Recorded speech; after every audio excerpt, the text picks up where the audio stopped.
Diotte, je suis autrice du livre « Rien n'arrive pour rien ». Aujourd'hui, j'aimerais vous parler de la résilience. La résilience, c'est un mot que j'affectionne tout particulièrement. Et je débuterai peut-être juste pour vous montrer l'intérieur du livre, qui est magnifique, entre autres, avec des belles photos de l'une de mes amies qui est photographe amateur. Donc, je vous lis la petite citation sur la résilience. Vous allez voir, c'est très joli. La résilience n'est pas un catalogue de qualités que posséderait un individu. C'est un processus qui, de la naissance à la mort, nous tricote sans cesse avec notre entourage. En fait, la résilience, c'est la mère de famille monoparentale avec 3 enfants qui est obligée d'avoir 2 jobs puis pour subvenir aux besoins de ses enfants. La résilience aussi, pour moi, c'est quelqu'un qui a un diagnostic au niveau de sa santé, puis qui combat chaque jour le pronostic qui est malheureusement négatif.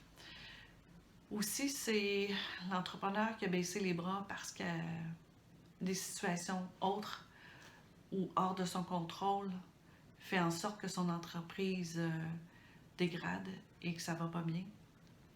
En fait, la résilience, c'est quelque chose qui nous rend plus forts. C'est un peuple aussi, un peuple qui passe au travers d'une pandémie, comme on vit en ce moment.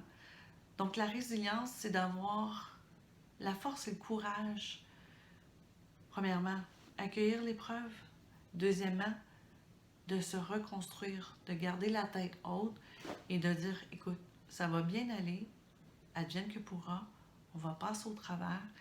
Et la résilience, c'est ce qui résonne, je pense, au travers le peuple québécois en ce moment. Les gens ont découvert une belle solidarité. Les gens se sentent tous proches l'un de l'autre maintenant, bizarrement, et avec la distanciation sociale en plus.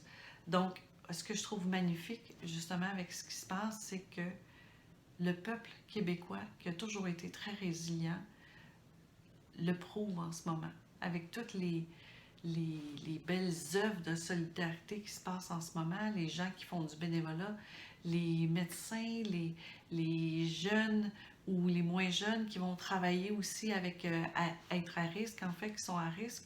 Donc, la résilience, je trouve que c'est un mot qu'on va pouvoir maintenant accoler sur l'étiquette de tous les Québécois.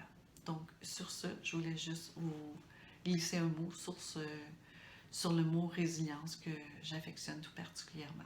Alors, bonne journée.